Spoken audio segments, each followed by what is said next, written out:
Hello, I welcome all of you on behalf of UF academy. और आज मैं यानी एजे सर आपके लिए लेके आए हैं नीट में नीट के सिलेबस में चेंजेस हुए हैं। नए एग्जाम के हिसाब से जो नया पैटर्न है उसके हिसाब से जो चेंजेस हुए हैं उन सभी चीज़ों को मैं आपके सामने लेके आया हूं। और आप सबको ये चीज़ें ध्यान रखनी पड़ेंगी क्योंकि कुछ ही महीने रह गए हैं नीट के एग्ज़ाम के लिए। और ये सारे चेंजेस जो इनकॉर्पोरेट किए गए हैं ये इस बार के नीट के एग्ज़ाम में वैलिड होंगे। और इस बार के नीट के एग्ज़ाम में आप देखेंगे कि ये सारे चेंजेस एग्जीक्यूट किए जा रहे होंगे। तो आपके लिए बहुत ज़रूरी है इन चेंजेस को समझना। और इन चेंजेस को समझने के साथ साथ हम शुरू करते हैं। नेशनल मेडिकल कमीशन जो under graduate medical education board के लिए है, इसने अक्टूबर में ये सारी चीज़ें जो हैं एनालाइज की और अक्टूबर में इसके हिसाब से सिलेबस को थोड़ा सा छोटा किया है। कहीं कहीं पे कुछ चीज़ें ऐड हुई हैं, कहीं कहीं पे कुछ चीज़ें हटा दी गई हैं। सो things have been removed as well as things have been added. So let's see what are the things which have been added and what are the things which have been removed. लेकिन उससे पहले हम ये देख लें कि ये सारा का सारा जो सिलेबस है ये नेशनल मेडिकल कमीशन की वेबसाइट पर भी जो है उपलब्ध है। एंड जितने भी स्टेक होल्डर्स हैं उनको ये कहा गया है कि इसी पैटर्न को फॉलो करें नीट के लिए, यानी अगले नीट यानी नीट 2024 के लिए। तो आप सब देख सकते हैं कि this has been issued with the approval of the competent authority. Let's move forward. और आप देख सकते हैं ये सिलेबस है आपका फिजिक्स का। तो हम फिजिक्स की बात नहीं करेंगे, we will talk about botany and zoology, that is the biology portion. हम चलते हैं आगे। ये आपका केमिस्ट्री आ गया।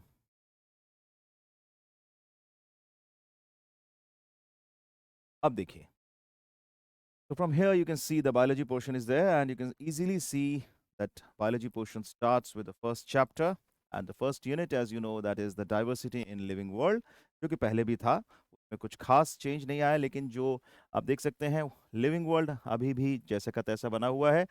और इसके बाद five kingdom classification, salient features आपके मोनेरा के, प्रोटिस्टा के, आपके फंजाई के, लाइकेंस, वायरसेस एंड वायरॉइड्स इसमें हैं। और उसके बाद आप देख सकते हो कि प्लांट किंगडम जो पहले भी था वैसे ही अभी भी मोर और लेस मौजूद है। तो प्लांट किंगडम में कुछ खास परिवर्तन नहीं आया है। और किंगडम एनिमेलिया में भी अगर मैं बात करूं तो salient features and classification of animals, non chordate up to phyla level and chordate up to classes level, ये भी मोर और लेस उसी तरीके से है। एंड 3 to 5 सेलिएंट फीचर्स हैं एंड एटलीस्ट 2 एग्जांपल्स आपको सभी के करने हैं। तो ये थोड़ा सा चीज़ों को स्पेसिफाई कर दिया गया है इस पर्टिकुलर यूनिट में, आप देख सकते हैं। और ज़्यादा ब्रॉड चीज़ों को नैरो डाउन कर दिया गया है जो आपके लिए जो कि बहुत ही अच्छा होने वाला है। और चीज़ों के स्पेसिफाई होने से, चीज़ों के बिल्कुल नैरो डाउन होने से it has become more simple for the participants, for the candidates who are preparing for NEET 4। अगला यूनिट है structural organisation in animals and plants. यहाँ पे आप देख सकते हैं स्ट्रक्चरल ऑर्गेनाइजेशन की अगर मैं बात करूं तो structural organisation in animals and plants में मॉर्फोलॉजी एंड मॉडिफिकेशंस तो हैं ही हैं, साथ में टिश्यूज हैं। प्लांट्स वगैरह में आप देख सकते हैं एनाटॉमी जिसका तस बना हुआ है, रूट, स्टेम, लीफ, इसके अलावा इन्फ्लोरेसेंस अभी आपको थोड़ा बहुत और अच्छी तरह करना होगा, cymose and racemose, flower, fruit and seed. ये जो है ये this has to be dealt along with relevant practical, जो कि प्रैक्टिकल के सिलेबस में है, जो प्रैक्टिकली क्लासेस में कराया गया है या कराया जा रहा है उसके साथ आएगा। एंड फैमिली में आपके पास अब जो है मालवेसी, क्रूसीफेरी, आपका कंपोजिटी, लेग्यूमिनेसी एंड ग्रामिने, ये फैमिलीज आएंगी। तो थोड़ा सा चीज़ों में हल्का सा मॉडिफिकेशन यहाँ भी आपको दिख रहा होगा। एंड एनिमल टिश्यूज़ की अगर मैं बात करूँ तो एनिमल टिश्यूज़ में आप देख सकते हैं मॉर्फोलॉजी आपको करना है, एनाटॉमी आपको करना है, and functions of different systems जैसे कि आपका डाइजेस्टिव सिस्टम है, सर्कुलेटरी सिस्टम है, आपका रेस्पिरेटरी सिस्टम है, then nervous and reproductive system. लेकिन ये सारे के सारे सिस्टम्स किसके करने हैं आपको? इंसेक्ट के, एज वेल एज फ्रॉग के। और आपको पता है फ्रॉग यानी राना टिग्रीना को एक एग्जांपल के तौर पे यहाँ लिया जाएगा। इंसेक्ट में भी आपको करना है, यानी कॉकरोच का एग्जांपल आपको करना पड़ेगा। एंड कॉकरोच के साथ साथ फ्रॉग का भी एग्जांपल करना पड़ेगा आपको। फ्रॉग के भी ये सिस्टम्स आपको शॉर्ट में, ब्रीफ में करने पड़ेंगे। And you will have to do these systems briefly as it is written, brief account only. आप इसके हिसाब से चीजों को करेंगे। I hope this is clear. Okay, now let's move forward. Talking about unit 3 बहुत ही सिंपल है और बच्चों को बहुत ही अच्छा लगता है। सेल स्ट्रक्चर एंड फंक्शन, जिसमें बेसिकली हम कहते हैं साइटोलॉजी हो गया, बायोमोलिक्यूल्स हो गया और cell cycle and cell division वाला पोर्शन आता है। तो आप देख सकते हैं सेल स्ट्रक्चर एंड फंक्शन में सेल थ्योरी पहले भी थी, अभी भी है। इसके अलावा structure of prokaryotic and eukaryotic cell, plant cell, animal cell का डिफरेंस, क्या डिफरेंसेस हैं दोनों में, ये बहुत इंपॉर्टेंट है। Then cell envelope, cell membrane, cell wall, cell organelles के structure and function. Cell organelles के फंक्शन बहुत इंपॉर्टेंट है, जैसे माइटोकॉन्ड्रिया का क्या है, chloroplast, endoplasmic reticulum, Golgi bodies, lysosomes वगैरह वगैरह, there are so many. Endomembrane system में आपका ईआर, गोल्जी बॉडीज, लाइसोसोम्स वगैरह। देन जैसे कि मैंने बताया माइटोकॉन्ड्रिया, राइबोसोम्स वगैरह वगैरह। Then nucleus, nuclear membrane, chromatin, nucleolus, ये सब कुछ ध्यान से करेंगे। साइटोस्केलेटन आपको करना है, सीलिया, फ्लैजेला और आपका जो सेंट्रियोल्स हैं इनका फंक्शन और जो अल्ट्रा स्ट्रक्चर है वो भी आपको डिटेल में करना है। इसके बाद आप देख सकते हैं chemical constituents of living cells, जिसमें कि आप देखेंगे बायोमोलिक्यूल्स की स्टडी प्रोमिनेंट है, जिसमें आपको प्रोटीन्स के बारे में, कार्बोहाइड्रेट के बारे में तो ये करना है, लिपिड्स के बारे में करना है, न्यूक्लिक एसिड्स पढ़ना है, एंजाइम्स के types, properties as well as enzyme का एक्शन और क्लासिफिकेशन भी इंपॉर्टेंट है। साथ में नोमेनक्लेचर ऑफ एंजाइम्स भी बहुत इंपॉर्टेंट है। तो यहाँ एंजाइम्स हो गया है, this is just typo error. And last portion जो इस यूनिट का है वो है सेल डिवीजन, जो कि पहले भी था, आपने डिटेल में किया ही है। माइटोसिस करना ही पड़ेगा आपको, सेल साइकिल, माइटोसिस, मियोसिस और इनका सिग्निफिकेंस। तो इस यूनिट में कुछ खास बदलाव नहीं किया गया। तो let's move on to the fourth unit, that is plant physiology. तो 11th में आपको जैसा कि पता है 5 यूनिट है। इन 5 यूनिट में 3 यूनिट आपने देख लिए हैं, चौथे यूनिट पे हम मूव कर रहे हैं अब, that is plant physiology. Plant physiology में जैसा कि 5 चैप्टर्स थे पहले, यहाँ एक मेजर जो है चेंज है जो आपको दिखेगा। प्लांट फिजियोलॉजी में देयर वर 5 चैप्टर्स अर्लियर और अभी तक, पिछले साल तक की अगर मैं बात करूं तो अभी तक सबसे पहले आप ट्रांसपोर्ट इन प्लांट्स करते थे, फिर आप मिनरल न्यूट्रिशन करते थे, फिर फोटोसिंथेसिस आता था और उसके बाद आपका जो है respiration in plants and then you use to do plant growth and development. जबकि अब पहले 2 चैप्टर्स को लगभग हटा दिया गया है पूरी तरह से, तो बच्चों पे प्रेशर अब थोड़ा कम हो गया है। रीजन ये है कि अब ट्रांसपोर्ट इन प्लांट्स और मिनरल न्यूट्रिशन की कुछ चीजें थोड़ी बहुत फोटोसिंथेसिस में हल्की फुल्की रिफ्लेक्ट हो सकती हैं, रेस्पिरेशन इन प्लांट्स में थोड़ी बहुत रिफ्लेक्ट हो सकती हैं और अ, अगर आप ध्यान से देखें तो आपका जो प्लांट ग्रोथ एंड डेवलपमेंट है वहां भी थोड़ी बहुत चीजें रिफ्लेक्ट हो सकती हैं, लेकिन मेजरली उन पोर्शंस को अब हटा दिया गया है। तो अब आप ध्यान से देख सकते हैं प्लांट फिजियोलॉजी में सबसे पहला जो चैप्टर पहले हुआ करता था वो था ट्रांसपोर्ट इन प्लांट्स और उसके बाद था mineral nutrition. Now both the chapters have been removed and as you can see the whole unit starts with the chapter of photosynthesis. Photosynthesis से शुरू हो रहा है, आप देख सकते हैं यहाँ पे photosynthesis as a means of autotrophic nutrition. Site of photosynthesis कहाँ होता है, देन पिगमेंट्स कौन से इन्वॉल्व हैं, इसका elementary idea. Then you can see photochemical and biosynthetic phases, जिसमें कि आप देख सकते हो cyclic and non cyclic photophosphorylation, फिर कैल्विन साइकिल और C4 साइकिल। तो आप पूरा ध्यान से देख सकते हैं। एंड जैसा कि मैंने आपको कहा C3 और C4 साइकिल है एंड फैक्टर्स जो अफेक्ट करते हैं फोटोसिंथेसिस को, सारा आपको करना है।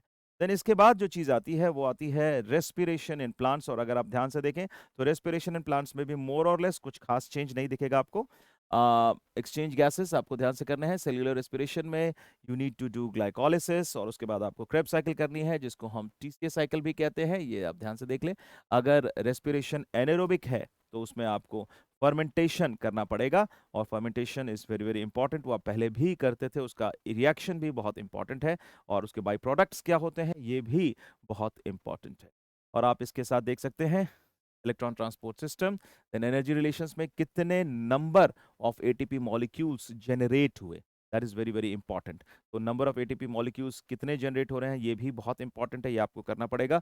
और अगर आप ध्यान से देखें तो एम्फीबोलिक पाथवेज कौन से होते हैं और रेस्पिरेटरी कोशेंट क्या होता है ये भी आपको करना पड़ेगा। तो एम्फीबोलिक पाथवेज की अगर मैं बात करूं तो एम्फीबोलिक पाथवेज वो पाथवेज होते हैं जिनमें की कैटाबॉलिक रिएक्शंस भी इन्वॉल्व हैं और एनाबॉलिक रिएक्शंस भी इन्वॉल्व हैं, और खुद रेस्पिरेशन के कई स्टेप्स जो है एम्फीबोलिक पाथवे का एग्जाम्पल है। लेकिन ये सारा आपको ध्यान से करना पड़ेगा, NCERT में दिया भी हुआ है, बहुत अच्छा सा पाथवे दिया है, ये पहले भी बहुत इंपॉर्टेंट था, आज भी बहुत इंपॉर्टेंट है। और प्लांट ग्रोथ एंड डेवलपमेंट जो कि आपका आखिरी चैप्टर है इस पूरे यूनिट का, तो आप ध्यान से देख सकते हैं इसमें भी मेजरली चीजें अभी भी वही हैं। तो आपको ध्यान से समझना पड़ेगा इन चीज़ों को और प्रॉपर वे में इसको करना पड़ेगा। तो प्लांट ग्रोथ एंड डेवलपमेंट में आप देख सकते हैं सीड जर्मिनेशन इंपॉर्टेंट है, phases of plant growth rate, conditions of growth बहुत इंपॉर्टेंट है, फिर डिफरेंशिएशन क्या होता है, डी डिफरेंशिएशन क्या होता है, and what is redifferentiation, that is very important. और sequence of developmental process in a plant cell. Then growth regulators में अगर मैं बात करूं तो आपके पांचों ग्रोथ रेगुलेटर्स जैसे ऑक्सिन है, जिबरेलिन है, साइटोकाइनिन है, इथिलीन है और एब्सिसिक एसिड यानी एबीए, तो ये सारे के सारे बहुत ही इंपॉर्टेंट हैं। This is going to be very very important, तो बहुत ध्यान से आप अभी भी करेंगे। अगला जो यूनिट है वो बहुत इंपॉर्टेंट है और अगला यूनिट जिसकी मैं बात करने जा रहा हूं वो है ह्यूमन फिजियोलॉजी। ह्यूमन फिजियोलॉजी अपने आप में एक मेजर यूनिट है, प्लांट फिजियोलॉजी भी मेजर है, क्योंकि अगर मैं नीट की बात करूं तो कम से कम 10 to 11 questions are from plant physiology, and if we talk about human physiology, we can easily say that out of the 45 questions in zoology in the whole NEET exam, कि हम हमें 45 करना होता है, 50 आपको दिया होता है जिसमें कि आपको 45 करना है अभी के पैटर्न के हिसाब से, तो आप देख सकते हैं कि लगभग 12 to 13 questions are from human. इसी तरह ह्यूमन फिजियोलॉजी भी प्लांट फिजियोलॉजी की तरह ही बहुत बहुत इंपॉर्टेंट, तो भी आपको बहुत ही ध्यान से करना है and you have to do it in a very proper manner. तो देखिए ध्यान से, अगर मैं बात करूं ह्यूमन फिजियोलॉजी की, तो ह्यूमन फिजियोलॉजी में जो सबसे पहला चैप्टर था वो अब हटा दिया गया है, it has been removed. Human physiology शुरू होता था डाइजेशन एंड एब्जॉर्प्शन से, लेकिन डाइजेशन एंड एब्जॉर्प्शन वाले चैप्टर को रिमूव कर दिया गया है, it has been removed, and now this syllabus of this fifth unit, that is human physiology, is starting with breathing and exchange of gases। तो आप ध्यान से देख सकते हैं इसको, breathing and exchange of gases में मोरलेस चीजें वैसी ही हैं, रेस्पिरेटरी ऑर्गन्स इन एनिमल्स थोड़ा बहुत शॉर्ट में ब्रीफ में बताना है, then respiratory system in humans, mechanism of breathing आपका है और इसका रेगुलेशन कैसे होता है, एक्सचेंज ऑफ गैसेस कैसे होते हैं, पार्शियल प्रेशर का जो लॉ है वो बहुत इंपॉर्टेंट है, then transport of gases, regulation of respiration, respiratory volumes और पल्मोनरी कैपेसिटीज बहुत इंपॉर्टेंट है, जैसे tidal volume, inspiratory reserve volume, expiratory reserve volume और आपका जो है residual volume. Then pulmonary capacities में आपके जो inspiratory capacity, expiratory capacity, then आपका जो है अगर हम ध्यान से देखें फंक्शनल कैपेसिटी जिसको हम कहते हैं फंक्शनल रेजिडुअल कैपेसिटी जिसको हम कहते हैं एफआरसी, देन आपका vital capacity and total lung capacity वगैरह वगैरह, तो ये सारे हैं। देन उसके बाद जो डिसऑर्डर्स हैं जैसे अस्थमा, एम्फाइसीमा और ऑक्यूपेशनल रेस्पिरेटरी डिसऑर्डर्स, ये भी बहुत इंपॉर्टेंट। अगला चैप्टर जो आता है वो जो पहले था वही है, बस सिर्फ एक आपका चैप्टर फर्स्ट हट गया है, सेकंड वाला तो वही है, थर्ड वाला भी अब आ गया है सेकंड वाले की जगह पे, and that is body fluids and circulation. तो आप देख सकते हैं कॉम्पोजिशन ऑफ ब्लड आपको करना है, ब्लड ग्रुप्स करना है, कोएगुलेशन करना है, लिम्फ का कॉम्पोजिशन, ह्यूमन सर्कुलेटरी सिस्टम पूरा का पूरा आपको करना पड़ेगा, then structure of human heart and blood vessels करना है, कार्डियक साइकिल आपके लिए बहुत इंपॉर्टेंट है, कार्डियक आउटपुट क्या होता है, कितना होता है, कैसे कैलकुलेट करते हैं, स्ट्रोक वॉल्यूम क्या है, ये सब चीजें बहुत इंपॉर्टेंट है, ईसीजी बहुत इंपॉर्टेंट है, इसका डायग्राम भी आपका दिया हुआ है, पी वेव क्या करता है, क्यूआरएस कॉम्प्लेक्स क्या सिग्निफाई करता है, टी कॉम्प्लेक्स, टी वेव जो है आपका क्यूआरएस कॉम्प्लेक्स है, T is not a complex but T wave क्या सिंप्लीफाई करता है, क्या सिग्निफिकेंस है उसका, तो वो सारी चीजें हैं और क्या उससे पता चलता है, हम उससे क्या इंटरप्रेट कर सकते हैं, ये चीजें बहुत इंपॉर्टेंट हैं। Then double circulation, regulation of cardiac activity और सर्कुलेटरी सिस्टम के क्या डिसऑर्डर्स हैं, जैसे कि हाइपरटेंशन जिसको हम हाई ब्लड प्रेशर भी कहते हैं, then coronary artery disease, angina pectoris, और एंजाइना पेक्टोरिस के बाद अगर आपको पता है कि सप्लाई ऑफ ऑक्सीजन बंद हो जाएगा हार्ट मसल्स में जिनमें कि कोरोनरी आर्टरी जो है ब्लड सप्लाई करती है, तो that can lead to myocardial infarction which is called as heart attack, तो वो सारी चीज़ें बहुत इंपॉर्टेंट है, साथ में हार्ट फेलियर और कार्डियक अरेस्ट, क्योंकि कार्डियक अरेस्ट और हार्ट फेलियर का एक डिफरेंस बहुत इंपॉर्टेंट है, तो हार्ट फेलियर आपके कोर्स में तो थोड़ा बहुत कार्डियक अरेस्ट की जानकारी भी आपको रखनी पड़ेगी। Then comes the next chapter, that is excretion, यानी excretory products and their elimination। पूरा का पूरा आप देखिए पूरे मोड्स ऑफ एक्सक्रीशन आएगा, एमोनोटेलिज्म, यूरियोटेलिज्म, यूरिकोटेलिज्म और उसके बाद ह्यूमन एक्सक्रीटरी सिस्टम का स्ट्रक्चर, फंक्शन, देन यूरिन कैसे फॉर्म होता है, ऑस्मो रेगुलेशन क्या होता है, देन किडनी फंक्शन का रेगुलेशन कैसे होता है, जो रास पाथवे है, renin angiotensin pathway, then atrial natriuretic factor और एडीएच हार्मोन यानी एंटी डायरेटिक हार्मोन क्योंकि हम वैसोप्रेसिन भी कहते हैं, वो क्या करता है, उसका क्या रोल है एंड क्या सिग्निफिकेंस है, then role of other organs in excretion, then जो डिसऑर्डर्स हैं, यूरीमिया क्या होता है, जब ब्लड जो है आपका जो है कैसे आने लगता है, किस केस में, ब्लड आएगा यूरिन में, ये सारी चीज़ें। देन रीनल फेलियर क्या है, कब किडनी स्टोन्स फॉर्म होंगे यानी रीनल कैल्कुलाई, किन कंडीशंस में ऐसा होगा और इनको कैसे अवॉइड किया जा सकता है, इनके सिम्टम्स क्या है रीनल कैल्कुलाई के। देन नेफ्राइटिस जो इन्फ्लेमेशन है, then dialysis and artificial kidney, किन केसेस में डायलिसिस की जाएगी, किन केसेस में आर्टिफिशियल किडनी को जो है ट्रांसप्लांट किया जाएगा। All this things are very very important. अगला चैप्टर आपका बहुत इंपॉर्टेंट, लोकोमोशन एंड मूवमेंट, जिसमें कि पहले तो आपको टाइप्स ऑफ मूवमेंट पढ़ना है। इसमें भी कोई चेंज खास नहीं किया गया है। Ciliary movement, flagellar movement, muscular movement ये पहले भी था। Skeletal muscle, contractile protein and muscle contraction आपको करना ही है। स्केलेटल मसल और उसके जो फंक्शंस हैं यानी स्केलेटल सिस्टम पूरा डिटेल में करना है। और साथ में ये जो है ये रेलेवेंट जो आपका प्रैक्टिकल का सिलेबस है उसके हिसाब से डील करना है। ये जितनी भी आपकी स्केलेटल सिस्टम है इसको पूरा डिटेल में करना है। कौन कौन से बोन्स हैं, ये ह्यूमरस है, ये रेडियस है, ये अल्ना है, ठीक है, ये आपका जो है कार्पल्स हैं, ये आपके मेटाकार्पल्स हैं, ये आपके फेलेंजेस हैं सारे।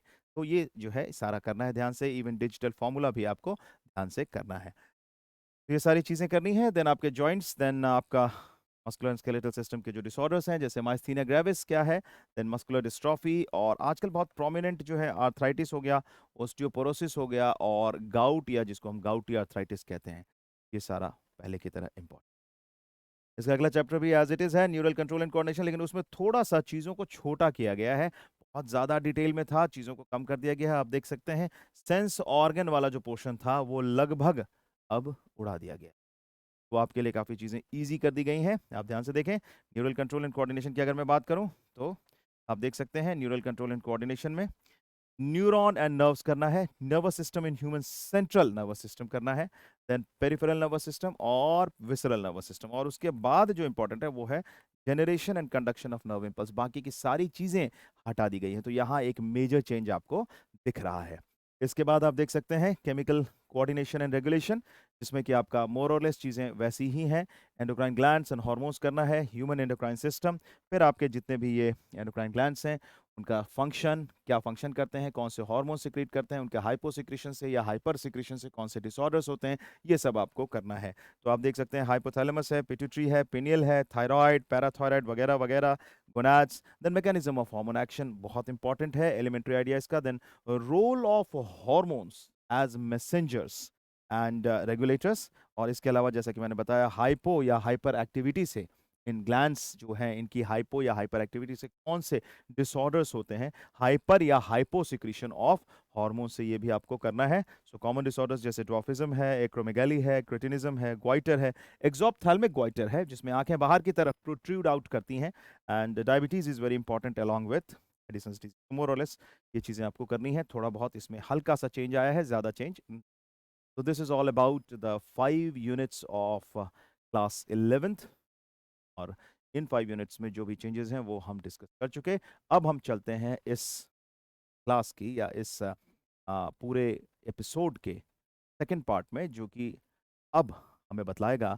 मैं बताने जा रहा हूं आपको कि 12th पार्ट में यानी जो 12th क्लास के यूनिट्स हैं उनमें क्या क्या चेंजेस किए हैं एनएमसी ने। चलिए जल्दी से चलते हैं। I hope till now it is clear. चलिए लेट्स प्रोसीड फर्दर नाउ। तो 12th क्लास में जो आपका पहला यूनिट है वो है रिप्रोडक्शन। रिप्रोडक्शन में जैसा कि पिछले साल ही आपने देखा होगा, रिप्रोडक्शन इन ऑर्गेनिजम्स वाला चैप्टर उड़ा दिया गया था, it has been removed already. तो वो चैप्टर अब भी नहीं है। और आप देख सकते हैं sexual reproduction in flowering plant से शुरू हो रहा है। फ्लावर स्ट्रक्चर आपको करना है, development of male and female gametophytes, then pollination के टाइप्स, कौन कौन सी एजेंसीज हैं, जैसे विंड के थ्रू होगा तो एनिमोफिली, इंसेक्ट के थ्रू होगा तो एंटोमोफिली, बर्ड के थ्रू होगा तो आपका ornithophily. All these things you have to do. Then outbreeding devices क्या है, पॉलन पिस्टल इंटरैक्शन कैसे होता है, डबल फर्टिलाइजेशन किसने डिस्कवर किया था, I hope you all remember SG Nawaschin who discovered double fertilization. Triple fusion क्या होता है, एंजियोस्पर्म्स में डबल फर्टिलाइजेशन जो फीचर है वो एक बहुत ही प्रोमिनेंट फीचर है जो किसी और प्लांट में नहीं पाया जाता। तो ये सारी चीजें आपको याद रखनी है। Then post fertilisation events, development of endosperm and embryo, और एक्स एल्ब्यूमिनस सीड्स क्या होते हैं, है ना, एल्ब्यूमिनस सीड्स क्या होते हैं, ये सारा। Then development of seed and formation of fruit, special modes यानी apomixis, parthenocarpy, polyembryony, then significance of seed and fruit formation, ये सब आपको ध्यान में रखना है। देन इसके अलावा जो अगला चैप्टर है वो जिसका तस मोर और लेस बरकरार, ह्यूमन रिप्रोडक्शन। तो आप देख सकते हैं mail and female reproductive systems, microscopic anatomy of testis and ovary, gametogenesis में आपको स्पर्मेटोजेनेसिस और ओजेनेसिस करना है, देन मेंस्ट्रुअल साइकिल जिसका तस, then fertilization, embryo development up to blastocyst formation, then implantation, pregnancy and placenta formation. Elementary idea है, बहुत ज़्यादा डिटेल में नहीं, लेकिन फिर भी अच्छा खासा आपको नॉलेज होनी चाहिए। देन पार्चुरेशन बहुत इंपॉर्टेंट है, एंड उसके बाद लास्ट में जैसे कि पहले भी आपने देखा और एनसीईआरटी में आपने देखा है, लैक्टेशन इज वेरी वेरी। इसके बाद जो आपका चैप्टर है वो है रिप्रोडक्टिव हेल्थ। मोर और लेस वही सब चीज़ें जो पहले थी वो बरकरार हैं, आप देख सकते हैं। Need for reproductive health and prevention of STDs यानी sexually transmitted diseases, birth control के methods, natural and barrier methods जो भी हैं सारे, देन आपके टर्मिनल मेथड्स जो हैं वो भी आपको करने हैं, contraception and medical termination of pregnancy जिसको हम एमटीपी कहते हैं, देन एमनियोसेंटेसिस बहुत इंपॉर्टेंट है, पहले भी था अभी भी है, देन इनफर्टिलिटी और आर्ट यानी आपका असिस्टेड रिप्रोडक्टिव टेक्नोलॉजीज जैसे आईवीएफ है, जिफ्ट है, गिफ्ट है, all these things are very very important, तो ये सारा आपको करना है। तो मोर और लेस रिप्रोडक्शन वाला यूनिट जो है लगभग जो है लगभग हम कह सकते हैं बहुत ही कुछ खास चेंज नहीं किया गया, मोर और less the things are still like the same. चलते हैं अगले पे। अगला है यूनिट जेनेटिक्स एंड इवोल्यूशन, और आप देख सकते हैं इवोल्यूशन को बीच में मैं आपको बताऊं कि बीच में एक बार इवोल्यूशन को नीट के सिलेबस से हटा दिया गया था, but evolution is back again. तो आप देख सकते हैं इवोल्यूशन फिर से दोबारा बैक है, और एक साल के लिए बीच में ऐसा हुआ था कि आप बीच में हटा दिया गया था इवोल्यूशन, लेकिन अब दोबारा से इवोल्यूशन इज बैक। तो जेनेटिक्स एंड इवोल्यूशन की अगर मैं बात करूं तो आप देख सकते हैं heredity and variation, Mendelian inheritance, codominance, multiple alleles, pleiotropy बहुत इंपॉर्टेंट है, then chromosomal theory of inheritance आपका जो है chromosomes and genes, then sex determination की अगर मैं बात करूं तो सेक्स डिटर्मिनेशन ह्यूमन बींग्स में कैसे होता है, बर्ड्स में कैसे होता है, हनी बी में कैसे होता है, ये सारे बहुत इंपॉर्टेंट है। Then linkage and crossing over, sex linked inheritance, haemophilia की मैं बात करूं, कलर ब्लाइंडनेस है, Mendelian disorders in humans, then आपका थैलेसीमिया है, क्रोमोसोमल डिसऑर्डर इन ह्यूमंस है, डाउन सिंड्रोम, टर्नर सिंड्रोम और क्लिनफेल्टर सिंड्रोम, ये बहुत बहुत इंपॉर्टेंट है जो कि पहले भी था। तो मोर और लेस वही चीजें बरकरार जो पहले थी। अगले चैप्टर की बात करें मॉलिक्यूलर बेसिस ऑफ इनहेरिटेंस में, तो search of genetic material and DNA as genetic material, structure of DNA RNA पहले भी था, डीएनए पैकेजिंग आपको ध्यान से करनी है, न्यूक्लियोसोम वगैरह, then DNA replication, central dogma जो कि बहुत इंपॉर्टेंट है जिसपे पूरा मॉलिक्यूलर बेसिस ऑफ इनहेरिटेंस टिका हुआ है, पूरी मॉलिक्यूलर बायोलॉजी ही सेंट्रल डॉगमा पे टिकी हुई है, and transcription, genetic code, translation, gene expression and regulation में लैकोपेरॉन का एग्जांपल बहुत बहुत इंपॉर्टेंट है, डिटेल में दिया भी हुआ है और आपको करना भी है, and genome and human genome project, and DNA fingerprinting और प्रोटीन बायोसिंथेसिस, ये पूरा जो है आपको ध्यान से करना है। प्रोटीन बायोसिंथेसिस से कंफ्यूज मत होइएगा, प्रोटीन बायोसिंथेसिस का मतलब कि प्रोटीन कैसे सिंथेसाइज हो रहा है। अगला है इवोल्यूशन, इवोल्यूशन की मैं बात करूं तो इवोल्यूशन पूरी तरह से अब दोबारा वापस आ गया है, ठीक है, ओरिजिन ऑफ लाइफ, हालांकि आ तो पिछले साल ही गया था लेकिन बीच में एक साल के लिए उसको हटाया गया था। तो biological evolution and evidences for biological evolution, palaeontology से comparative anatomy, embryology, molecular evidence, Darwin का क्या कंट्रीब्यूशन है, और अब जो डार्विन और लमार्क की थ्योरी, पहले लमार्क की थ्योरी आई, फिर डार्विन की थ्योरी आई, फिर उसके बाद अब जो थ्योरी चल रही है इवोल्यूशन की वो है modern synthetic theory of evolution, ये बहुत इंपॉर्टेंट है। देन मैकेनिज्म अगर मैं कहूँ इवोल्यूशन वेरिएशन का, म्यूटेशन, रिकॉम्बिनेशन और नेचुरल सिलेक्शन और उसके एग्जांपल्स, नेचुरल सिलेक्शन के टाइप्स वो भी बहुत इंपॉर्टेंट हैं। Then gene flow and genetic drift, Hardy Weinberg principle और एडाप्टिव रेडिएशन के साथ फाइनली ह्यूमन इवोल्यूशन, यानी कि इसके सिलेबस में, इस चैप्टर के सिलेबस में मोर और लेस ज्यादा चेंज नहीं आया है। तो अगले यूनिट पे हम चलते हैं। अगला यूनिट जो कि बहुत ट्रिकी सा यूनिट है, बायोलॉजी एंड ह्यूमन वेलफेयर, जहाँ पे एप्लीकेशन पार्ट आता है पूरी बायोलॉजी का। तो आप देख सकते हैं इसमें पहले ही आपको पता ही है कि जो ह्यूमन हेल्थ है बहुत इंपॉर्टेंट वाला चैप्टर है, ह्यूमन हेल्थ एंड डिजीजेस। तो आप देख सकते हैं इसमें pathogens, parasites causing human diseases, malaria पूरा डिटेल में है, मलेरियल पैरासाइट का जो लाइफ साइकिल है वो भी डिटेल में करना है, देन फाइलेरियासिस, एस्कैरियासिस, टाइफॉइड और आपके pneumonia, common cold, amoebiasis, ringworm और आपका डेंगू, देन चिकनगुनिया भी करना है, ये ध्यान रखेंगे आप। Then basic concepts of immunology और वैक्सीन्स करना है, cancer, HIV, AIDS, then adolescence, drug and alcohol abuse as well as tobacco, ये सारा आपको करना है ध्यान से। हैं आगे अब देखिए इसमें अगर आप ध्यान से देखें तो स्ट्रैटेजीज वाला जो पोर्शन था वो चैप्टर पहले ही हटा दिया गया था, तो अब भी वो हटा ही हुआ है। अगला चैप्टर जो इसमें इंपॉर्टेंट है वो है माइक्रोब्स इन ह्यूमन वेलफेयर। बहुत छोटा चैप्टर है, पहले भी बहुत छोटा ही था, अभी भी वैसा ही है, कोई खास चेंज नहीं।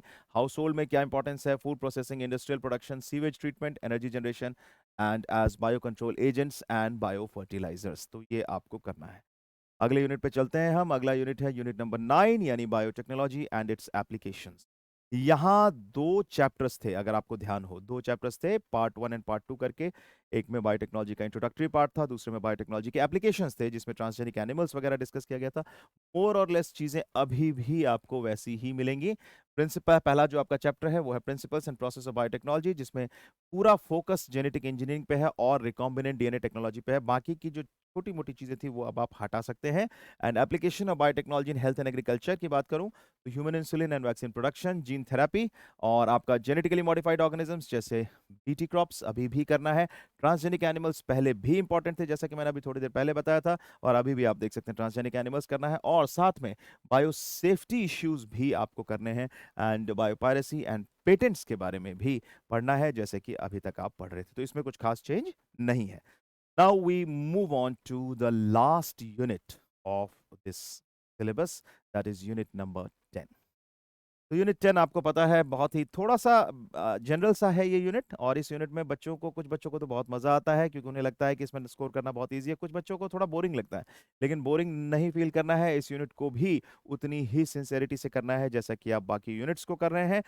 Although this unit is not that technical, but still this unit is important क्योंकि मार्क्स बहुत इंपॉर्टेंट होते हैं, और एक भी मार्क के लिए हमें कैजुअल अप्रोच नहीं दिखाना है। तो आप देख सकते हैं इकोलॉजी एंड एनवायरनमेंट में आपका जो, ध्यान से अगर आप देखें, इन्वायरमेंटल इश्यूज वाला चैप्टर पहले ही हटा दिया गया था, तो इस बार भी नहीं है, ठीक है। एंड बाकी के तीनों चैप्टर्स इस बार भी शामिल हैं। आप देख सकते हैं ऑर्गेनिजम्स एंड एनवायरनमेंट है, पॉपुलेशन इंटरेक्शंस, म्यूचुअलिज्म जिसको हम सिम्बायोसिस कहते हैं वो आपको पढ़ना है, कंपटीशन पढ़ना है, प्रेडेशन करना है, देन आपका पैरासिटिज्म है, पॉपुलेशन एट्रीब्यूट्स हैं, growth, birth rate and death rate, as well as age distribution, ये भी बहुत इंपॉर्टेंट है।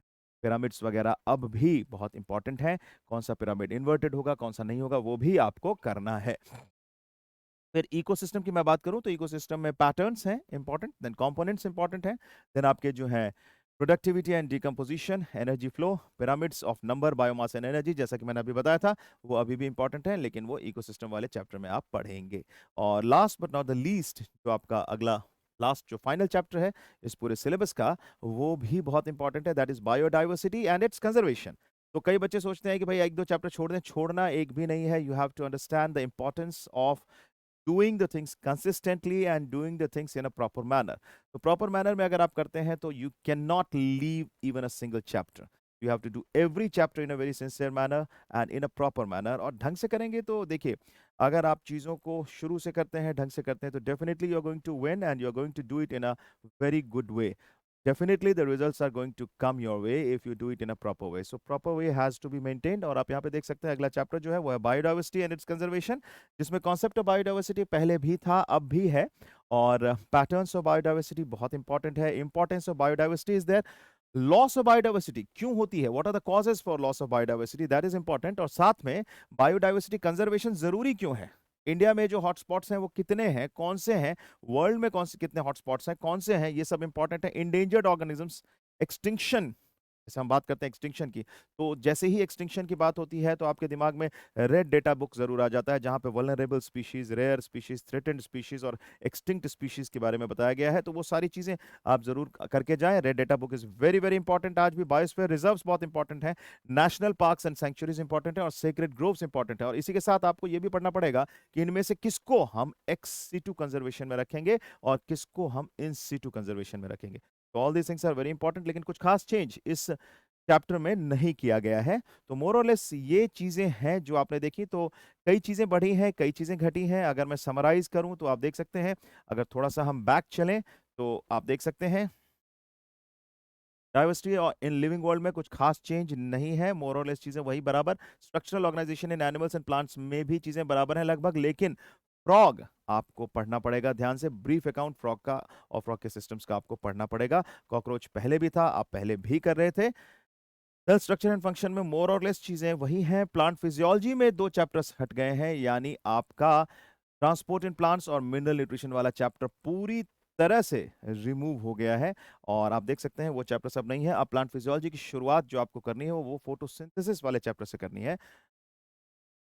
और अगर हम अगले चैप्टर्स की बात करें तो ह्यूमन फिजियोलॉजी में भी पहला चैप्टर जो था, that is digestion and absorption, वो अब रिमूव कर दिया गया है। So it has been removed. And finally अब जो आप शुरू करेंगे नीट के लिए पढ़ना, तो you should start from breathing and exchange of gases. बाकी सारे चैप्टर्स में मोर और लेस चीजें वही हैं, लेकिन कहीं कहीं पे कुछ हल्के फुल्के एडिशंस हैं।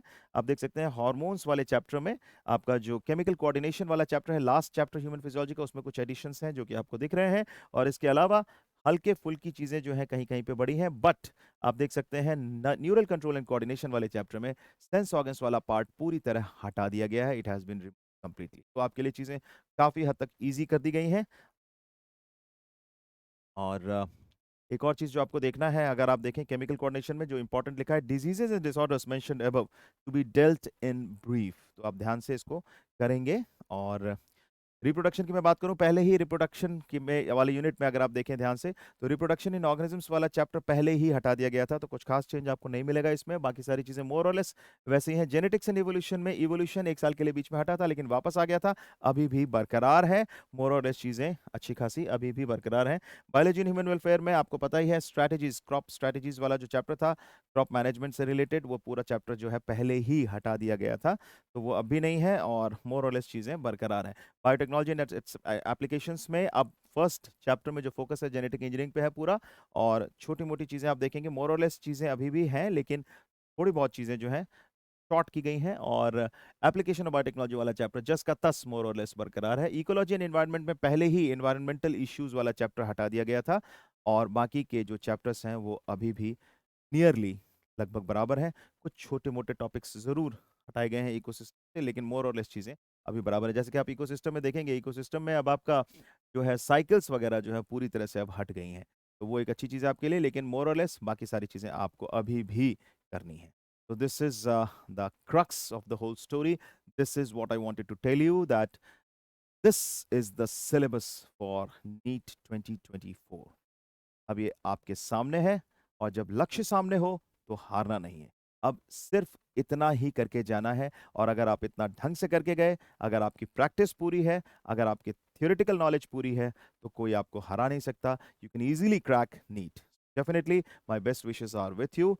Definitely, you all are going to crack the NEET if you study in a proper way. The syllabus is in front of you, and we are always there to help you. Take care. Thank you.